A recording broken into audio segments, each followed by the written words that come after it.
السلام علیکم۔ آپ میں اور ہمارے اسلام کے ساتھ میں ایک بار پھر حاضر ہوں آپ کے سامنے، محمد سلیم۔ آج کا جو ٹاپک ہے، آج کی جو ویڈیو ہے، وہ حج تمتع کے بارے میں۔ اس سے پہلے میں نے آپ کو حج افراد، حج قران کے بارے میں تفصیلاً آپ کو ایک ایک ارکان اور اقسام کے بارے میں بتایا، ان کے فرائض کے بارے میں بتایا، ان کا ہر طرح سے طریقہ کار بتایا۔ امید ہے کہ آپ نے وہ ویڈیو ضرور دیکھی ہوگی۔ جنہوں نے میری وہ پچھلی ویڈیو دیکھی ہیں حج کے بارے میں، تو ان کو یہ معلوم ہوگا حج تمتع کے بارے میں۔ تو امید کرتا ہوں وہ اس ویڈیو کو بھی غور سے سنیں گے اور شیئر ضرور کیجئے گا، تاکہ زیادہ سے زیادہ لوگوں کو حج کے بارے میں، حج کی اقسام کے بارے میں، حج کے فرائض کے بارے میں معلوم ہو سکے۔ تو اب یہ تیسرا جو حج ہے وہ حج ہے تمتع۔ آفاقی حجاج حج کے مہینوں میں یعنی کہ شوال تا ذی الحجہ میں صرف عمرے کا احرام اپنی میقات سے باندھ کر آئیں، پھر مسجد حرام میں داخل ہو کر طواف عمرہ شروع کرنے سے پہلے تلبیہ کہنا بند کر دیں۔ طواف عمرہ کے 7 چکر پورے کر کے دوگانہ جو طواف ہے ادا کر کے نواں استلام حجر اسود کر کے صفا پر، یعنی کہ جو صفا مروہ ہے، حجر اسود پر آپ نے نواں جو استلام کرنا ہے حجر اسود پر ختم کر کے، تو آپ نے صفا مروہ کی طرف جانا ہے تاکہ سعی کر سکیں۔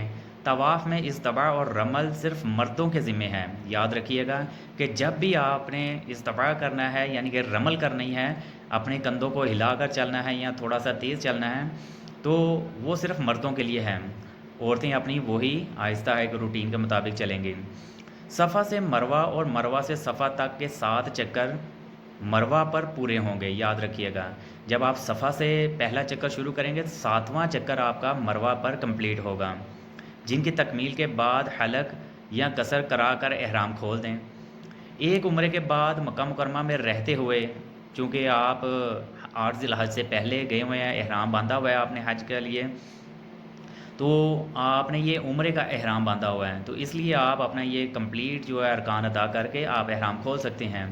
اس کے بعد اگر آپ چاہتے ہیں کہ دوسرا عمرہ کر لیں تو آپ دوسرا عمرہ بھی کر سکتے ہیں، بکثرت جو ہے طواف بھی کر سکتے ہیں، اسی طرح سے دوسرے عمرے بھی ادا کر سکتے ہیں، لیکن 8 ذی الحج کو اپنی قیام گاہ سے ہی حج کا احرام باندھ لیں۔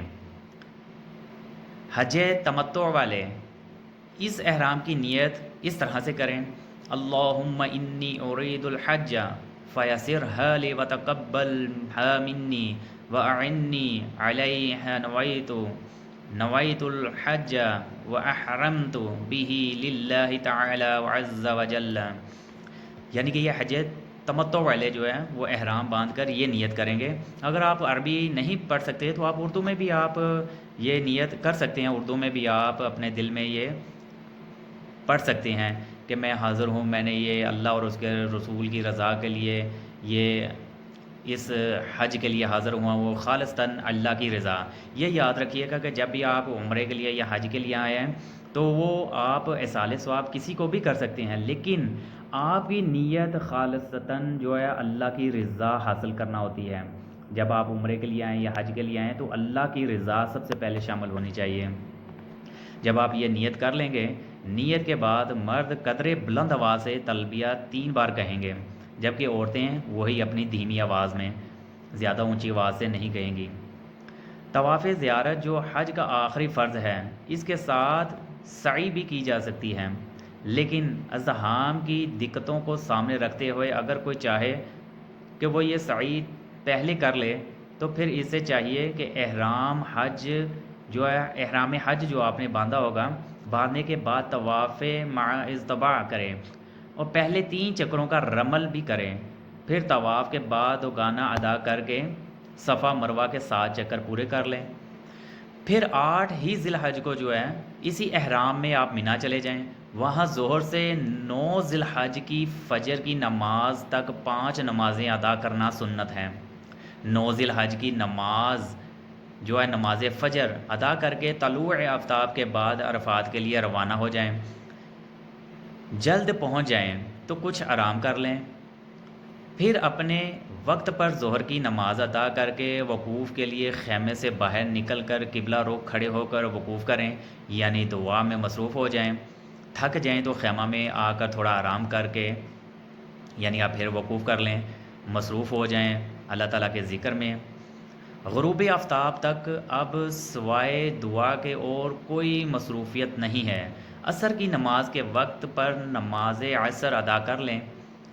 دعا میں رونا، گڑ گڑانا اور عاجزی انکساری کا تقاضا یہ ہے کہ تنہائی بھی اگر ہو تو اس میں بھی آپ گڑ گڑا کر دعائیں کریں۔ بے تکلف کے ساتھ رجوع کرنے میں کوئی امر مانع نہ ہو۔ یہاں سورج غروب ہونے کے باوجود نماز مغرب ادا کرنا منع ہے، اس لیے خواہ کتنی ہی دیر ہو جائے عرفات سے مزدلفہ روانہ ہوں۔ مزدلفہ میں کھلے آسمان کے نیچے رات گزارنا ہے۔ یہاں پہنچ کر مغرب کی نماز پھر عشاء کی نماز ادا کر کے کچھ دیر آرام کر لیں۔ نماز فجر مزدلفہ میں اول وقت میں ادا کر لیں اور پھر قبلہ رو کھڑے ہو کر وقوف کر لیں۔ عرفات میں جو دعا مانگنے سے رہ گیا تھا، یعنی کہ کسی وجہ سے نہیں مانگ سکا، وہ ٹائم کی کمی کی وجہ سے یا کسی اور وجہ سے، تو ان کو یہ ایک اور موقع مل گیا، اس موقع کا فائدہ اٹھائیں اور یہاں پر بھی آپ گڑ گڑا کر رو رو کر دعائیں کریں۔ یعنی کہ آپ نے ہر وقت وہاں پہ دعائیں ہی کرنی ہیں، لازمی نہیں کہ آپ نے عربی میں ہی دعائیں کرنی ہیں، یہ ضروری نہیں ہے۔ آپ کے دل میں جو بھی دعائیں ہیں آپ دعائیں کریں، لیکن سب سے پہلے آپ اللہ کی رضا حاصل کریں، رو رو کر اللہ کی قربت کو حاصل کریں کہ یا اللہ ہم سے راضی ہو جا، ہم سے جو گناہ ہو گئے ہیں، یا اللہ ہم ہر اپنے اگلے پچھلے گناہوں کو جو ہم سے جان بوجھ کر ہوئے، بھول چوک میں ہوئے، جیسے بھی ہوئے، یا اللہ ہمیں تو اس کی معافی دے دیں۔ اللہ سے رو رو کر معافی مانگیں، معافی کی طلب کریں۔ پھر جب 2 رکعت نماز ادا کرنے یعنی کہ کریں،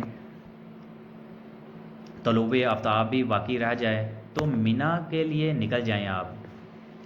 آج 10 ذی الحجہ ہے، یعنی کہ اگلی جو 10 ذی الحجہ ہے، مینا پہنچ کر جمرات عقبہ بڑے شیطان کی رمی کرنا ہے، پھر قربانی کرنا ہے اور پھر حلق یا قصر کر کے احرام کھول دیں۔ یہ باقی جو حجاج ہیں، حج افراد، حج قران، یہ سیم انہی کی طرح ہے، لیکن حج تمتع، حج قران اور حج افراد میں ہر چیز الگ الگ کرنی پڑے گی آپ کو احرام کے بارے میں، اس لیے میں آپ کو تفصیلاً یہ ویڈیو بنا کر آپ کے سامنے پیش کر رہا ہوں۔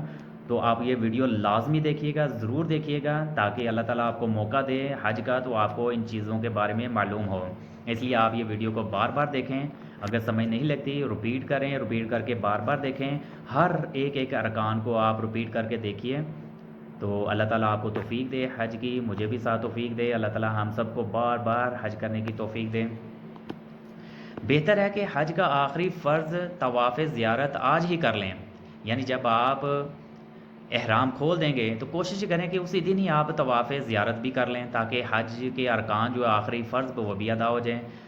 اگر سعی پہلے کر لی تھی تو صرف طواف ہی کافی ہے، لیکن اگر سعی باقی ہے تو طواف کے پہلے 3 چکروں میں رمل بھی کریں، بعد طواف دوگانہ ادا کر کے صفا مروہ کے 7 چکر کی سعی کر کے طواف زیارت کو مکمل کر لیں۔ طواف زیارت 12 ذی الحجہ کی عصر تک کیا جا سکتا ہے، یہ یاد رکھیے، طواف زیارت 12 ذی الحجہ کی جو عصر ہے، مغرب سے پہلے پہلے تک آپ کر سکتے ہیں۔ اگر آپ نہیں کریں گے طواف زیارت تو آپ کو دم آپ پر واجب ہو سکتا ہے۔ آفاقی حضرات جو ہیں، آفاقی حضرات اگر طواف وداع بھی طواف زیارت کے بعد ہی کر لیں تو بہتر ہے۔ 11 اور 12 ذی الحجہ کو مینا میں زوال کے بعد 7 کنکریاں تینوں شیطانوں کو چھوٹا، منجلا، بڑا کی ترتیب سے مارنا واجب ہے۔ دن کو آپ اگر مکہ میں جا کر نمازیں ادا کرنا چاہتے ہیں، مکہ میں رہنا چاہتے ہیں تو کوئی حرج نہیں، لیکن یاد رکھیے گا کہ مغرب کی نماز سے پہلے پہلے آپ نے مینا میں واپس آنا ہوتا ہے، مینا میں گزارنی ہوتی ہیں، اس لیے احتیاط یہی ہے کہ آپ مینا میں ہی رہیں، تاکہ آنے جانے میں کوئی دقت کی وجہ سے اگر آپ لیٹ ہو گئے تو آپ پر دم واجب ہو سکتا ہے۔ طواف وداع کرنے کے بعد بھی حرم میں نفلی طواف کر سکتے ہیں اور نماز ادا کر سکتے ہیں۔ اگر زیادہ دن ٹھہرنے کا موقع ہے تو عمرے بھی کر سکتے ہیں۔ عمرے کا احرام مسجد عائشہ اور مسجد جعرانہ جو ہے، یہ آپ 2 طرف ہے، ایک مسجد عائشہ ہے اور ایک مسجد جعرانہ، دونوں جگہوں سے احرام باندھ سکتے ہیں۔ بہتر ہے کہ مسجد جعرانہ سے احرام باندھ کر عمرہ ادا کرنے کی یہ سنت بھی ادا کر لی جائے۔ مسجد جورانہ سے احرام باندھ کر عمرہ کرنے کو اہل مکہ بڑا عمرہ سمجھتے ہیں۔ تو یہ تھا حج تمتع کے بارے میں جو میں نے تفصیل سے آپ کو بتایا۔ امید ہے آپ کو ویڈیو پسند آئی ہوگی اور اس ویڈیو کو آخر تک اینڈ تک ضرور دیکھیے گا، اور حج کی تمام اقسام، تمام فرائض اور ہر طرح کی جو ضروری پابندیاں ہیں، ضروریات ہیں، اس کے بارے سے آپ آگاہ ہو سکیں۔ تو زیادہ سے زیادہ اس ویڈیو کو شیئر بھی کیجیے گا تاکہ اللہ تعالی ہم سب کو بار بار حج کی سعادت نصیب فرمائے اور ہمیں حج کے ایک ایک ارکان کے بارے میں معلوم ہو سکے۔ تو امید ہے اللہ تعالی ہم سب کو بار بار حجۃ الوداع کی توفیق عطا فرمائے، آمین۔